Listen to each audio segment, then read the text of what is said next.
Nah, sudah, selamat datang semuanya. Dan di Facebook juga saya perbarui juga. Tujuannya apa? Biar bisa ditonton orang ya.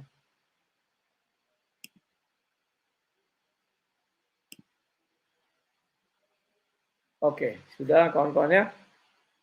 Tunggu sebentar. Saya aktifkan dulu ini.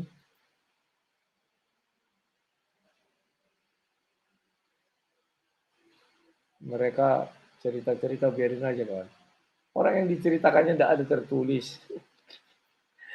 Mau apapun dibilang dia, ya namanya juga cerita ngalor ngidul ya. Kalau yang ada kan harus ada dasarnya. Tapi ya kita biarkan sajalah. Itulah pengetahuan mereka saat ini, ya begitu. Kenapa Ibrahim sunat pun mereka nggak bisa jawab ya. Dan mereka tidak tahu apa dasar-dasar Ibrahim disunat. Tapi mereka tahu kenapa mereka disunat, kan unik ya. Ini satu unik, hal yang unik. Dan kita akan masuk babak kedua.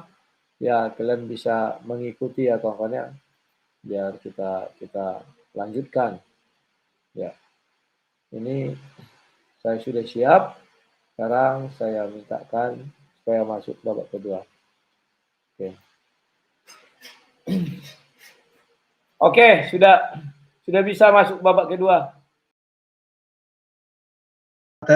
Tentang sunat sudah sangat jelas ya tadi mengapa dan kenapa. Sekali lagi sesungguhnya kenapa kami disunat, kami sudah sangat tahu apa dan manfaatnya bagaimana, syarat dan tujuannya apa itu umat muslim tahu. Jika pertanyaannya kenapa Nabi Ibrahim disunat, apa alasannya, saya rasa Allah lah yang lebih tahu penjelasan itu ya. Yang kedua tadi sudah bisa masuk babak kedua. Oke, sebentar sedikit lagi karena ada pernyataan Pak Rudi bahwa tidak sempurna orang menyembah Allah kalau tidak mengenal Nabi Muhammad. Nah begini, ini hampir kita lupa bahwa itu di zaman Nabi Ibrahim. Nggak usah dijelaskan, nanti aja besok itu biar cepat. Apa-apa. Di zaman Nabi Ibrahim. Nanti tanya lagi jadinya. Nggak apa-apa ini. Di zaman Nabi Ibrahim otomatis orang menyembah Allah. Pasti syahadatnya ke Nabi Ibrahim. Karena Nabi Muhammad adalah Nabi akhir zaman, maka syahadatnya harus ke Nabi Muhammad. Jangan supaya tidak ada narasi atau anggapan bahwa Muhammad lah yang membentuk Allah, itu harus dihindari itu. Kalau memang sejak zaman Nabi Ibrahim sudah ada syahadat, lantas Nabi Muhammad bersyahadat atas nama siapa? Nabi Muhammad bersyahadat atas nama siapa? Bukan Nabi Muhammad yang bersyahadat, pengikutnya yang bersyahadat. Ada salah kaprah namanya. Loh, tadi dia bilang waktu zaman Nabi Ibrahim Nabi juga bersyahadat. Waktu zaman Nabi Ibrahim. Maksudnya otomatis begini. Ketika zamannya Nabi Ibrahim, otomatis dia akan mengatakan asyhadu an la ilaha illallah Ibrahim Rasulullah. Karena itu kepada umatnya kan. Yeah. Nah, kepada Nabi Musa pun begitu. Nabi Isa pun pasti ke situ. Yeah. Nah, di zaman Nabi Muhammad karena pembawaannya adalah Nabi terakhir, otomatis harus ke Nabi Muhammad yang sebagai Rasulullah. Inilah kekeliruan kalian. Karena kekeliruan. Sebentar, Nabi Muhammad diperintahkan untuk ikut mila Ibrahim. Tentu Nabi Muhammad mengucapkan 2 kalimat syahadat atas nama Ibrahim. Itu cara berpikirnya. Ayo, giliran kalian bertanya sama aku. Tidak harus seperti itu cara berpikir. Enggak, ini harus dijelaskan dulu. Harus begitu. Harus jelas Nabi Muhammad sebelum menjadi nabi, dia adalah manusia biasa. Betul. Ya. Untuk close untuk kasus yang bukan pertanyaan yang tadi season pertama. Sekarang ini balik bertanya ke Muslim kepada Kristen. Besok kita lanjutkan itu, santai aja, masih banyak waktu. Saya buka dulu atau gimana nih? Oke lah, kalau gitu silakan. Raisen sebenarnya masih mau dijelaskan tapi nggak apa-apa karena kita ada waktu 20 menit ini. 40 menit, 20 menit, silakan. Nah, silakan. Saya boleh nanya nggak ini? Ya memang bertanya. Tadi gini, yang pertama awal saya pernah bertanya. Masalah komparasi perjanjian lama dengan perjanjian baru. Di dalam perjanjian lama itu kan jelas bahwa dia mengikuti aturan Torah atau Tanak ya. Nah, ada beberapa perbedaan di dalam perjanjian baru. Nah, yang lebih banyak itu kalau nggak salah nifum itu kan itu 10 aturan dari Tanak ataupun Torah yang tidak ada di dalam perjanjian baru gitu loh. Satu. Yang kedua, dalam perjanjian baru lebih banyak isi dari surat-surat dari Paulus gitu loh, dibandingkan dengan yang memang Injil awal dari Taurat sendiri gitu loh. Silakan, tolong jelaskan itu aja. Oke, terima kasih. Di dalam perjanjian baru 10 perintah Tuhan itu tidak dihilangkan. Bahkan Yesus mengatakan seiota pun tidak akan hilang. Tetapi itu berlaku kalau siapa yang melakukan Taurat. Ingat ya, Taurat itu ada hukum Taurat, kitab Taurat, Taurat Musa, hukum Taurat Musa. Jangan dipukul rata semua dong. Kalau yang 10 itu namanya 10 perintah Tuhan. Itu berlaku bahkan sampai sekarang. Jangan mencuri, jangan membunuh, semua itu berlaku. Ya. Namun di dalam perjanjian baru betul bahwa kami tidak selamat karena hukum Taurat. Yang selamat karena hukum Taurat hanya satu orang manusia.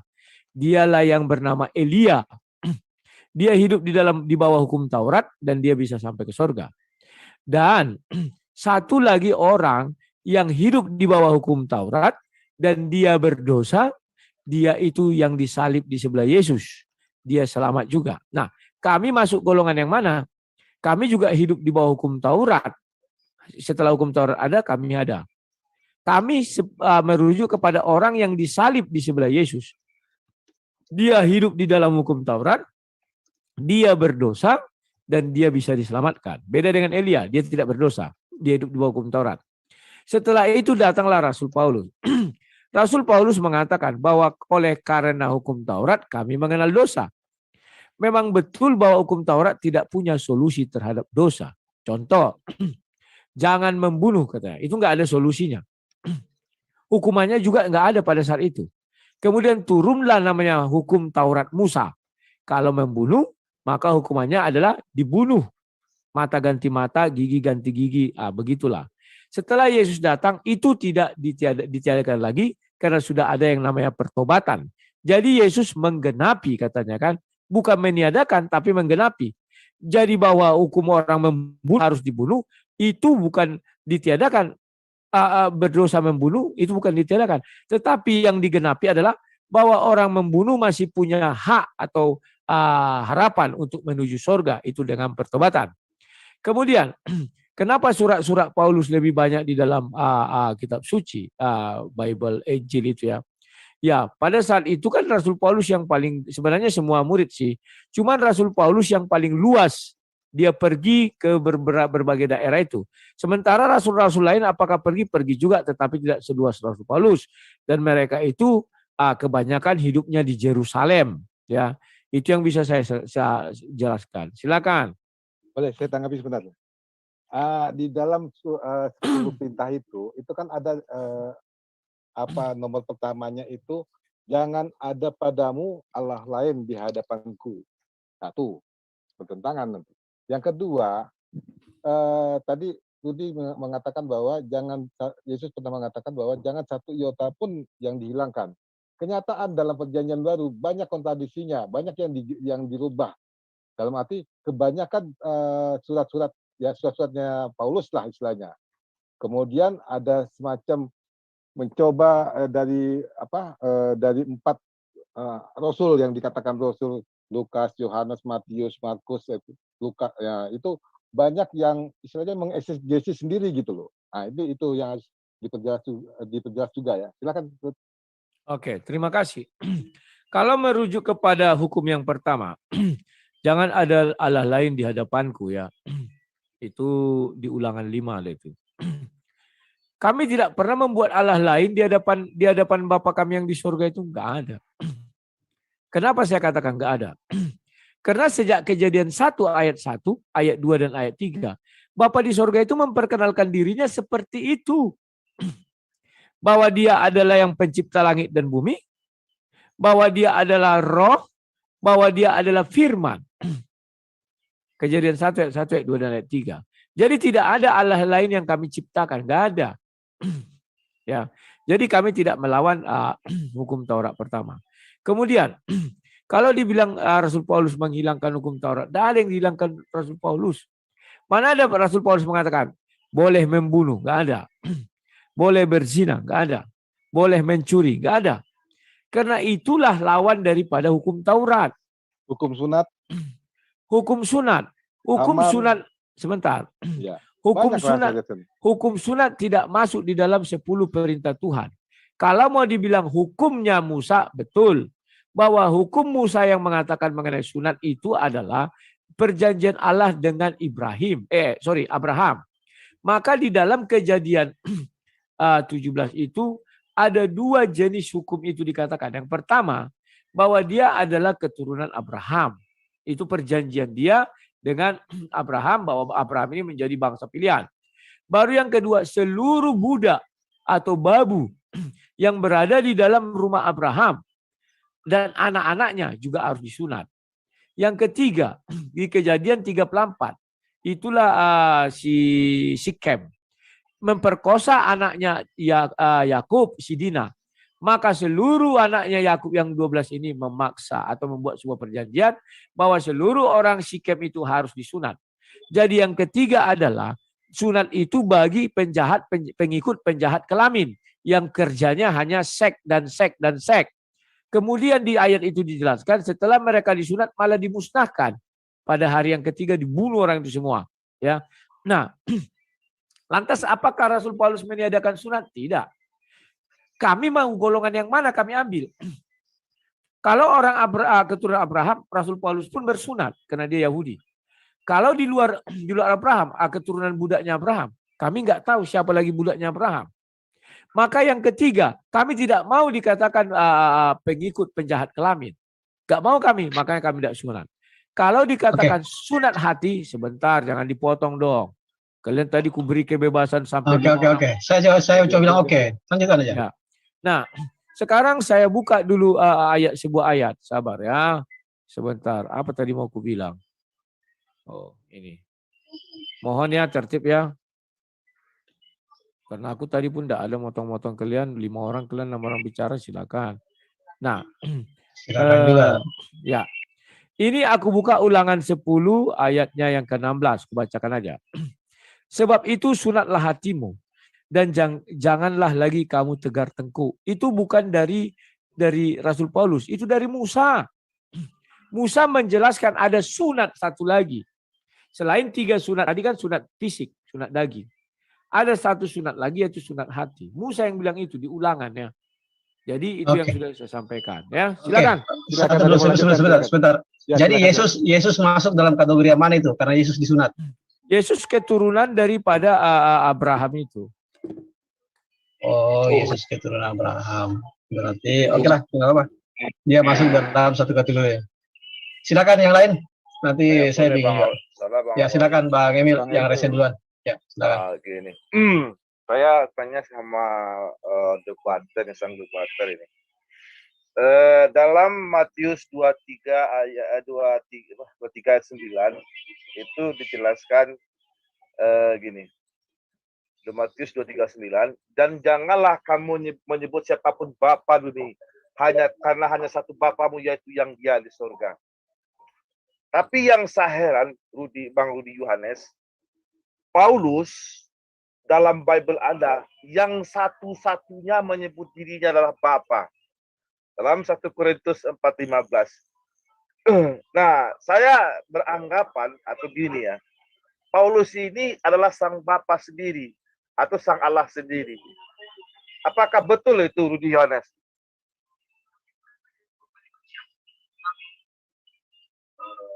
Halo, ayatnya tadi 1 Korintus berapa? 1 Korintus 4:15. 1 Korintus 4:15. Nah, dalam Matius 23:9, janganlah kamu menyebut siapapun bapa di bumi ini, karena hanya satu bapa, yaitu yang di surga. Nah, dalam 1 Korintus 4:15, Paulus dengan beraninya menyebut dirinya adalah bapa. Padahal Yesus mengatakan, janganlah menyebut siapapun bapa di bumi ini. Nah, apakah Paulus ini secara konteks mengaku sebagai Allah juga? Karena dalam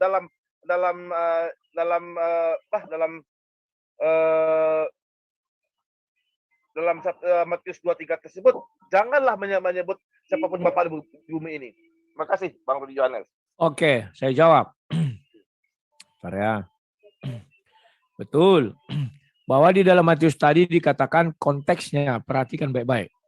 Sebentar, sorry, Matius berapa tadi kawan? 23:15. Itu Sabar, 39. sabar. 239. Ya, sebentar. Matius 23, ayatnya yang ke-9. Sabar. Konteks ayat ini berbicara tentang apa? Maka berangkatlah Yesus kepada orang banyak dan kepada murid-muridnya. Katanya, ahli-ahli Taurat dan orang Farisi telah menduduki kursi Musa. Ingat ya, bahwa di sini ahli-ahli Taurat dan orang Farisi telah menduduki kursi Musa. Musa itu siapa? Imam besar. Dia itu adalah keturunan Lewi. Saksi-saksi Yehova. Halo, siapa itu suaranya? Sebab itu turutilah dan lakukanlah segala sesuatu yang mereka ajarkan kepadamu, tetapi janganlah kamu turuti perbuatan mereka, karena mereka mengajarkan tetapi tidak melakukan. Ingat ya, bahwa mereka mengajarkan tidak melakukan. Mereka mengikat beban-beban berat lalu meletakkan di atas bahu orang. Tetapi mereka sendiri tidak mau menyentuhnya. Ingat, semua pekerjaan mereka lakukan hanya berdimaksud supaya dilihat orang. Mereka memakai tali sembahyang yang leher dan jamba yang panjang. Mereka suka duduk di tempat terhormat dalam perjamuan dan tempat terdepan dalam rumah ibadat. Mereka suka menerima penghormatan di pasar dan suka dipanggil rabi atau guru ya. Tetapi kamu janganlah kamu disebut rabi, karena hanya satu rabimu dan kamu semua adalah saudara. Ingat ya. Kalimat di sini sudah dijelaskan. Tetapi kamu janganlah ibaratnya mengambil hak daripada orang-orang ahli Farisi ini. Karena kamu akan menduduki sama dengan menduduki kursi Musa. Jadi kamu jangan disebut rabi, karena hanya satu rabimu dan kamu semua adalah saudara. Jadi kami ini diperintahkan itu menjadi sebuah saudara. Kami tidak mau menjadikan diri kami rabi, karena kami akan menjadi guru dari orang lain, maka kedudukan kami sama seperti ahli Taurat dan Farisi itu. Kemudian saya lanjutkan ayat yang ditanyakan. Dan jangan kamu menyebut siapapun bapa di bumi ini, karena hanya satu Bapamu, yaitu Dia yang di sorga. Ya, bahwa di sini dijelaskan, kami tidak boleh menyebut Bapa di sorga itu atau Tuhan ya. Kalau kalimatnya itu ya itu tadi Tuhan. Bahwa Bapa di sorga itu hanya satu. Ya, tidak boleh kami memiliki dua Tuhan. Ini artinya Allah yang pencemburu itu ya. Jadi bedakannya di sini betul menyebut Bapa yang di sorga itu adalah Tuhan itu. Ya. Karena apa? Ini menyangkut kepada tahta Musa atau kursi Musa itu. Sekarang saya masuk ke 1 Korintus 4 ayat ayat berapa tadi ya? Halo, 15. Oke. Langsung aku potong dari ayat 12. Kami melakukan pekerjaan tangan yang berat. Kalau kami dimaki, kami memberkati. Kalau kami dianiaya, kami sabar. Ini Rasul Paulus menceritakannya bagaimana mereka. Kalau kami difitnah, kami tetap menjawab dengan ramah. Kami telah menjadi sama dengan sampah dunia, sama dengan kotoran dari segala sesuatu sampai saat ini. Hal ini kutuliskan bukan untuk memalukan kamu, tetapi untuk menegar kamu sebagai anak-anakku yang kukasihi. Jadi di sini Bapa yang di 1 Korintus 15 ini, ada kalimat sebelumnya anak-anak. Jadi Bapa di sini Bapak, kalau kita bilang Bapak lah atau orang tua. Bedakan dengan Bapa yang ada di apa tadi itu Matius itu ya kawan-kawan ya. Sebab sekalipun kamu mempunyai beribu-ibu pendidik dalam Kristus, kamu tidak mempunyai banyak bapa. Karena akulah dalam Kristus Yesus telah menjadi bapamu oleh Injil yang kuberikan kepadamu. Jadi ini merujuk ke ayat 13. Ya 14 ya. Hal ini khusus untuk melakukan, tetap untuk menegur. Kalimat ditegur sana adalah seperti seorang bapak kepada anaknya. Silakan. Oke, boleh saya sanggah Bang Rudi ya. Dalam ayat Matius 23 itu Bang Rudi sendiri mengakui kalau ini adalah sebuah nubuatan yang diwanti-wanti oleh Yesus tentang seorang pendidik ya. Seorang pendidik, seorang guru. Nah, dalam ayat Matius 23 ayat 9 ini jelas dikatakan, janganlah kamu menyebut siapapun Bapa, bukan Bapak ya, Bapa di bumi ini. Di bumi ini loh. Janganlah kamu menyebut siapapun Bapa di bumi ini. Artinya tidak ada satu orang pun yang boleh menyebut dirinya Bapa di bumi ini. Bukan di surga. Tapi dengan beraninya si Paulus dalam 1 Korintus ini mengaku sebagai seorang pendidik, kemudian mengatakan dirinya adalah Bapa dalam Yesus Kristus. Ini kenapa namanya? Apakah Paulus ini mengatakan dirinya adalah Allah saja? apakah dia mengatakan dirinya adalah Allah? Karena yang Bapa itu adalah Allah. Jadi ketika Anda menyembah Yesus, berarti Anda juga ikut menyembah Paulus. Oke. Oke. Ku jawab. Sudah saya jelaskan. Kalimat di situ bukan kalimat Bapa di sorga, tapi Bapak. Karena ada kalimat di situ mengikut anak-anak, ya, anak-anak. Karena dia sedang memberi nasihat kepada orang banyak dan dianggap itu sebuah anaknya. Sementara yang di Matius 23 itu dimulai dengan tahta Musa. Jadi mohon dibedakan. Tahta Musa berbicara tentang imam, ya. Kemudian diikuti lagi, jangan kamu mau dipanggil rabi. Karena rabi itu hanya ada satu, itulah Yesus Kristus, itulah rabi kami, guru kami. Mereka itu bukan tidak punya hak menjadi rabi, dibilang di situ dalam artian apa? Hubungannya dengan ke sorga. Mereka menduduki tahta Musa, kursi Musa. Maka di ayat 20 ayat 9, jangan kau menyebut siapapun Bapa di bumimu. Bapa di situ merujuk kepada Bapa di sorga atau Tuhan. Mohon dibedakan ya kawan-kawan ya. Jadi ingat kalimat yang mengikutinya dan ingat bunyi daripada ayat itu sendiri. Biar kita tidak terkurung menjadi seperti itu. Ya, sebentar ya. Dibukakan lagi ayatnya. Sebentar. Ya. Oke, itu yang bisa saya sampaikan. Silakan. Oke, satu sekali lagi, Bang Awi, habis ini saya serahkan kepada yang lain. Jadi Bang Rudi tidak bisa menjawab ini, pertanyaan saya secara lengkap ya. Oke, Bang, gimana? Masih lanjutkan? Ya, sedikit lagi Bang Awi. Jadi saya mau menegaskan begini, seperti yang saya bilang tadi, Yesus melarang siapapun mengaku dirinya Bapa di bumi ini. Siapapun Yesus melarang. Tapi dengan sebuah keberanian yang amat sangat, seorang Paulus yang tidak dikenal oleh Yesus mengaku dirinya Bapa, bahkan mengakui dia dalam Yesus. Ini kan sebuah ketidakwajaran. Nah, ketika Anda menyembah Yesus, maka dalam diri Yesus itu ada Paulus. Jadi tak mau Anda saat menyembah Yesus, Anda menyembah Paulus juga. Karena Bapa dalam pengertian di sini adalah Allah. Oke, lanjut Bang Awi, begitu aja. Makasih. Oke, kutanggapi dulu. Jangan lamain gitu-gitu aja. Aku harus nanggapi. Sudah kujelaskan, memang sulit kalian untuk menerima. Baca dari ayat 1 sudah kubilang. Itu mengenai tahta Musa atau kursi Musa. Jadi ahli Taurat dan Farisi mengambil kursi Musa. Kursi Musa itu berhubungan dengan jabatan imam. Aduh, suara siapa itu? Dimatikan dulu. Suara apa itu? Ramai kali. Halo? Izin, dimatikan dulu itu. Ada suara orang, itu di-mute dulu. Nah, jadi kursi Musa itu jabatan imam. Kalau ada orang mengambil jabatan imam Musa, itu kan berhubungan dengan Tuhan. Karena dia adalah nabi. Jadi itu dikatakan, jangan ibaratnya kata kasarnya. Jangan kau ambil kedudukan nabi. Dan ketika kau mengambil kedudukan nabi itu, kau mengatakan, ini loh Tuhan. Nah, itu maksudnya itu. Tidak ada Tuhan lain katanya kan. Di bumi ini katanya. Kalau merujuk kepada jabatan imam atau nabi. Sementara Rasul Paulus tidak bicara tentang kenabian. Tetapi berbicara tentang sebuah nasihat. Nasihat di situ dikatakan Bapa atau Bapak kalau kita sekarang. Jadi mohon dibedakan antara Bapak yang di Matius dengan Bapak yang di Korintus itu. Itu sudah berbeda. Yang satu Bapak duniawi kepada anaknya. Kalau kamu tetap ngotot tidak boleh membilang bapak-bapak gitu. Ya berarti nggak ada bapak dan ibu. Kan itu lagi maksud hatimu. Kami juga dipanggil bapak.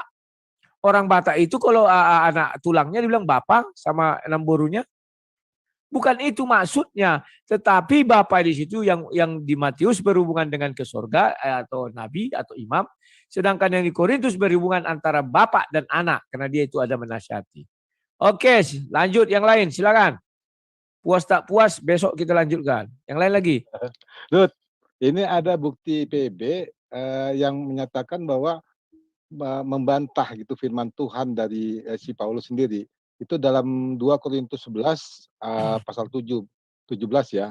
Aku mengatakannya bukan sebagai orang yang berkata menurut firman Tuhan, melainkan sebagai orang bodoh yang berkeyakinan. Sedangkan dari pihak umat Kristen sendiri itu ngotot loh, firman Tuhan. Nah, itu loh. 2 Jadi kan Korintus 11 kontradiktif sekali gitu loh. 2 Korintus 11 ayat berapa? 2 Korintus 11 ayat Ayat. 17. Oke, ku jelaskan ya. Coba. Kalau membaca ayat di kitab suci, jangan kau penggal satu ayat, terus kau simpulkan, ya, karena itu akan membawamu kepada ketersesatan. Kubacakan dari atas biar jelas. Alangkah baiknya jika kamu sabar terhadap kebodohanku yang kecil ini. Memang kamu sabar terhadap aku, sebab aku cemburu kepada kamu dengan cemburu ilahi. Karena aku telah mempertunangkan kamu kepada satu laki-laki untuk membawa kamu sebagai perawan suci kepada Kristus. Nah, kalimat-kalimat ini tidak bisa langsung kau terjemahkan secara letter-let. Ya, nanti kau bilang, wah bawa perawan gini-gini. Enggak. Tetapi aku takut. Kalau pikiran kamu disesatkan dari kesetiaan kamu yang sejati kepada Kristus, sama seperti Hawa diperdaya oleh ular, itu dengan kelicikannya. 4. Sebab kamu sabar saja. Jika ada seorang datang memberitakan Yesus yang lain daripada yang telah kami beritakan, ya. Jadi ingat ya, bahwa kalau ada orang memberitakan Yesus lain dari apa yang mereka beritakan, atau memberikan kepada kamu roh yang lain daripada yang telah kamu terima, atau Injil lain daripada yang telah kamu terima, tetapi menurut pendapatku sedikit pun aku tidak kurang daripada. Ada Matius ya? Apa? Di skripnya ada Matius. Kan kita Apa? bicara soal 2 Korintus 11. Ya, ini kan 2 Korintus 11 ini yang kubacakan ini. Dari atas. Tetapi menurut pendapatku sedikit pun aku tidak kurang daripada rasul-rasul yang tidak ada taranya itu. Jadi dia mengatakan bahwa dia lebih bodoh daripada rasul-rasul yang tiada taranya itu. Jadi bukan dia mengatakan dia bodoh karena dia tolol, enggak, tetapi dia di sini jelaskan daripada rasul-rasul, ya. Karena orang-orang zaman dulu mengatakan, wah rasul itu hebat, gitu kira-kira. Jikalau aku kurang paham dalam hal berkata-kata. Nah, jadi maksudnya sekalipun dia kurang daripada rasul-rasul yang lain, tetapi Injil yang disampaikannya dan roh yang diberitakannya tidak berbeda dengan rasul yang lain. Itulah sebabnya katanya kalau ada yang lain memberitakan berbeda dengan rasul-rasul yang top-top itu, katakanlah begitu ya, itu baru menjadi sebuah masalah. Jikalau aku kurang paham dalam. Ini pertanyaan terakhir saya. Sabarlah. Ya. Penyakit kalian selalu begitu. Tidak pernah sabar. Aku tadi sabar, ku dengarkan. Belajarlah sabar, bro. Bukan. Kan masih mau dijelaskan lagi atau belum? Kalau sudah cukup, biar kalau sudah cukup kan? Kalau sudah cukup, baru bertanya lagi. Itu sudah cukup. Ya, kalau dia sudah paham ya sudah cukup. Kalau dia belum paham, ku jelaskan. Ya. Silakan. Berarti sudah cukup. Jadi dia bilang sudah sabar tadi mendengar kok. Silakan Bang Altila. Silakan Bang siapa? Nah. Saya hanya bertanya cuma satu aja. Ini terakhir pertanyaan saya. Menurut Rudi, apakah sekarang perjanjian baru bisa disebutkan sebagai Injil atau sebagai hanya perjanjian baru atau gospel atau Bible? Itu aja. Oke, terima kasih. Kalau kamu tanya saya dari dulu tegas mengatakan Injil itu dimulai dari Kejadian sampai Wahyu. Karena itu semua kabar gembira. Itulah sebabnya Yesus mengatakan Injil yang kuberitakan katanya. Injil yang kubawa kalau orang bilang. Itu mulai dari kitab Wahyu, kitab Kejadian sampai saat Yesus ada di bumi. Jadi jangan orang bertanya, wah berarti Yesus sudah membawa Injil Matius, Markus, Lukas, Yohanes. Bukan begitu. Injil itu adalah berita sukacita dari sorga. Itu mulai dari Kejadian sampai saat Yesus berada di bumi. Ketika Yesus mengucapkan ya. Setelah sebelum Yesus naik ke surga, Yesus mengatakan apa? Aku akan mengutus Roh Kudus, Roh penghibur kepada kalian. Maka Yesus naik ke surga. Apakah Injil itu berhenti? Masih jalan. Maka murid-murid memberitakanlah Injil yang disampaikan Roh Kudus ke dalam diri mereka. Sampai pada pewahyu. Itulah baru penutupnya. Terima kasih. Silakan yang lain. Nanti terlalu banyak, saya banyak. Silakan. Oke, silakan Pak Nanang. Silakan. Oke, baik, terima kasih. Suara saya jelas, Bang Rudi? Jelas. Baik, Bang Rudi. Ini kaitannya dengan sunat yang tadi juga ya. Siap. Coba Bang Rudi jelaskan alasan kenapa Yesus itu disunat dari perspektif sebagai unsur ketuhanan. Kan diimani oleh Bang Rudi sebagai Tuhan kan, Yesus. Tapi kenapa disunat? Kan itu yang pertama. Yang kedua Bang, ya terkait dengan hukum Torah itu sendiri, saya butuh penjelasan Bang Rudi di kitab Efesus 2:15. Ya, bahwa itu dikatakan bahwa sebab dengan matinya sebagai manusia ia telah membatalkan hukum Taurat dengan segala perintah dan ketentuannya. Ya, pertanyaannya itu dijelaskan, kemudian pertanyaannya apakah Yesus mengajarkan ajaran baru ataukah masih mengajarkan hukum Taurat itu? Silakan. Oke, terima kasih. Yang pertama aku jawab dulu kenapa Yesus disunat. Tuhan kok disunat? Mungkin itu pertanyaan singkatnya dan menukiknya. Saya selalu berulang-ulang kali menjelaskan konsep ketuhanan Yesus bukan seperti itu. Itu namanya oneness. Bapa yang di sorga itu turun langsung jadi Yesus. Maka disunatlah Tuhan. Bukan begitu. Kalau konsep yang kami anut itu jelas seperti Kejadian 1 ayat 1 ayat 2 dan ayat 3. Maka Yohanes 1 ayat 14 mengatakan firman yang menjadi manusia. Dan manusianya itu diberilah nama Yesus. Dan manusianya itulah yang disunat. Jadi bukan oneness konsepnya, tapi Tritunggal. Ya, mohon diperhatikan. Kalau oneness betul kamu mengatakan, kamu yakinkan Yesus itu adalah Tuhan? Ya. Kok Tuhan disunat? Misalnya begitu. Kenapa Tuhan disunat? Nah, tetapi yang benar adalah firman menjadi manusia. Manusianya itu diberilah nama Yesus. Dan manusianya itu terlahir dari Maria yang bersuamikan Yusuf. Mereka berdua adalah keturunan daripada Israel atau Yakub. Maka hukumnya Abraham berlakulah kepada mereka. Sebab mereka adalah keturunan daripada Abraham itu. Maka Yesus sebagai manusia yang terlahir dari rahim Maria wajib untuk disunat. Itu pertama. Yang kedua, Efesus 2 ayatnya yang ke-15. Ya. Sebab dengan matinya, maksudnya sebab dengan matinya Yesus, yaitu Yesus ya, sebagai manusia. Ingat, lagi dijelaskan, sebagai manusia. Ia telah membatalkan hukum Taurat dengan segala perintah dan ketentuannya untuk menciptakan keduanya menjadi satu manusia baru di dalam dirinya. Dan dengan itu ia mengadakan damai sejahtera. Apakah Yesus membawa ajaran baru? Yesus menyempurnakan, ingat. Dia datang menyempurnakan hukum Taurat. Sebab sejak semula Tuhan memberi penebusan kepada Adam yang berdosa di Taman Eden. Kalau Tuhan menginginkan saat itu Adam mati sesuai Kejadian 2 ayat 17, maka saat itu juga Adam akan dimatikan Tuhan. Tetapi Tuhan tidak mau mematikan Adam saat itu juga. Tetapi Tuhan memberi hukuman dan dia diusir dari Taman Eden. Paham ya? Diusir ke bumi.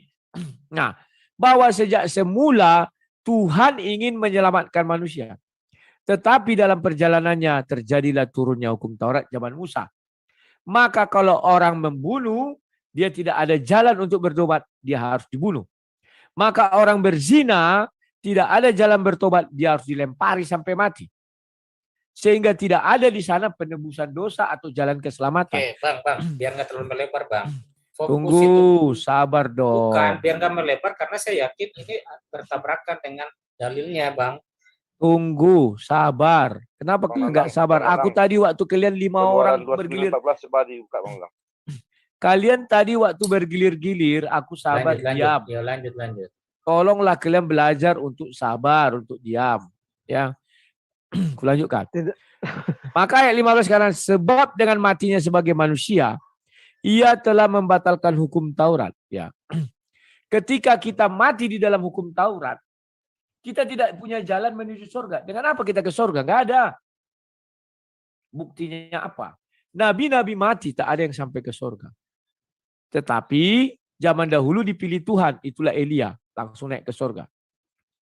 Maka dengan matinya Yesus, hukum Taurat tadi yang tidak punya solusi terhadap dosa kita. Mana ada solusi terhadap dosa dalam hukum Taurat? Contoh orang membunuh harus dibunuh. Orang mencuri potong tangan, tidak ada solusi lain harus dilakukan. Orang berzina harus dirajam, tidak ada solusi terhadap dosa. Maka dengan matinya Yesus, Yesus turun dalam kerajaan maut, bangkit. Artinya dosa itu yang oleh maut, kan ingat ya, Roma 6 ayat 23, upah dosa adalah maut. Kematian itu sudah dikalahkannya. Hukum Taurat yang tidak punya tadi jalan keluar, sehingga ada jalan keluar. Itu yang bisa saya sampaikan. Terima Ya, kasih, silakan. Oke, gini Bang, makanya tadi saya bilang supaya tidak melebar, inilah yang saya takutkan Abang terlalu jauh gitu loh. Coba Abang fokus di kalimat, ia telah membatalkan Bang, membatalkan hukum Taurat. Itu loh, bukan menyempurnakan. Beda. Kalau kata membatalkan sesuatu yang berlaku kemudian dihapus atau dibatalkan tidak berlaku lagi. Paham ya? Itu bahasa Indonesia yang jelas. Itu maksud saya. Nah, makanya muncul pertanyaan saya, apakah Yesus membawa hukum baru, ajaran baru? Anda bilang tidak, menyempurnakan. Berarti apa yang salah? Dalil ini yang salah atau penjelasan ayat Anda yang salah? Oke, Silakan. aku jawab. Saya sudah jelaskan kok bahwa tidak ada solusi terhadap dosa di dalam hukum Taurat. Ingat ya, Yesus datang menggenapi hukum Taurat. Ketika dia menggenapi, maka jadi batallah tadi yang hukum Taurat. Ingat ya, 10 perintah Tuhan itu 10 commandment itu ya. Baru hukum Taurat Musa, kitab Taurat, kalian harus paham dulu itu. Jangan semua kalian bantai nanti itu, oh hukum Taurat itu semua, enggak gitu. Ya. Jadi ketika Yesus dengan kematiannya, yang tadi kami tidak punya solusi terhadap dosa. Ingat, hukum Taurat itu membuat kami mengerti dosa. Hukum Taurat itu membuat kami jatuh ke dalam dosa sehingga mati dan dikuburkan. Abang paham tidak membatalkan, Bang? Paham. Lah iya, batalkan itu artinya apa? Membatalkan. Dengar dulu. Ini jeleknya kalian kalau berdiskusi. Bukan. Saya punya hak membantah dong. Bukan punya hak keledai, tapi nanti tunggu aku dulu. Jangan Tadi kalian tadi 5 orang bicara, aku diam. Jangan moncong itu, enggak usah ngomong. Muncung. Kau pandai berdiskusi 5 tadi kalian bicara, aku diam. Ku dengar satu-satu. Anda juga menyela kok. Oke, selamat malam. Tinggalkan tempat ini. Bodoh semua. Itu kan. Jeleknya tuh di situ. Kalian belajar kalian belajar untuk berdebat dengan baik dan benar. Oke, selamat malam ya. Belajar dulu kalian bagaimana caranya untuk mendengar. Setelah itu barulah kalian berdiskusi dengan benar. Oke, selamat. Satu dulu. Sudah keluar juga si